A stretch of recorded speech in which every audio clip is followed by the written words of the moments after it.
ازيكم يا حلوين؟ النهاردة معايا تتبيلة لذيذة جدا للفراخ المشوية في البيت.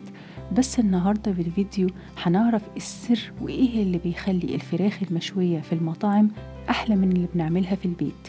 بس قبل ما نبدأ ما تنسوش تعملوا سبسكرايب او تشتركوا في القناة وتدوسوا على الجرس عشان يوصل لكم كل فيديوهاتي. ويلا نبدأ. خلينا في أول الفيديو نعرف إيه اللي بيخلي الفراخ المشوية بتاعة المطاعم طعمها مختلف عن اللي بنعملها في البيت، رغم إن إحنا ممكن نكون بنعملها بنفس التتبيلة. السر في مدة التتبيلة مش في مكوناتها خالص، يعني كل ما مدة التتبيلة دي بتطول كل ما لحم الفراخ بيتبل كويس جدا وبيشرب كل التتبيلة.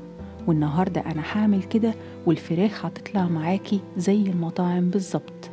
أول حاجة هحتاجها للتتبيلة بصلة مبشورة عصرتها وأخدت المية بتاعتها بس، و2 فص ثوم مهروسين، وعصير ليمونة كاملة.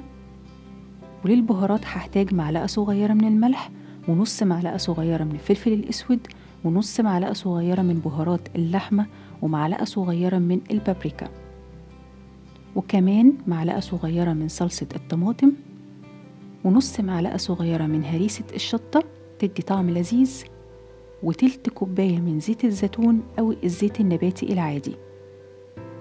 وهقلبهم مع بعض كويس لحد ما الملح يدوب والزيت يدخل جوه التتبيلة، وكده التتبيلة بتبقى جهزت معايا. وللفرخة هحتاج فرخة وسط حوالي 1.5 كيلو، متنضفة كويس جدا ومغسولة وفتحتها كده من الظهر بالشكل ده. وهبدأ بقى أتبلها كلها من قدام بالتتبيلة كويس جدا، وكمان من الظهر بنفس التتبيلة. وهسيبها بقى في التتبيلة دي ليلة كاملة أو من 4 ل5 ساعات علشان آخد أحلى طعم للفراخ المشوية زي ما اتفقنا. وبعد كده هجيب صينية، أي صينية عندي بس تكون الحافة بتاعتها مرتفعة شوية، وأحط عليها شبكة الشوي دي بتاعت الشوي على الفحم، وأحط كمان عليها الفرخة بالتتبيلة بتاعتها كلها، وأقفل عليها الشبكة كده. وبعدين هحط في الصينية بقى شوية مية، وهدخلها الفرن يكون سخن جدا على درجة حرارة 240. هتقعد معاكي حوالي 1.5 ساعة وهتكون استوت وجهزت. ولحد ما الفرخة تستوي تعالوا نعمل شوية خضار مشوي حلو جدا بيتاكل جنبها. هجيب طاسة سخنة جدا على النار ومش هحط فيها ولا نقطة زيت، هحط فيها شرايح كده من البصل، وشرايح من الطماطم اللحم بتاعها بس، وشرايح كمان من الفلفل الأخضر،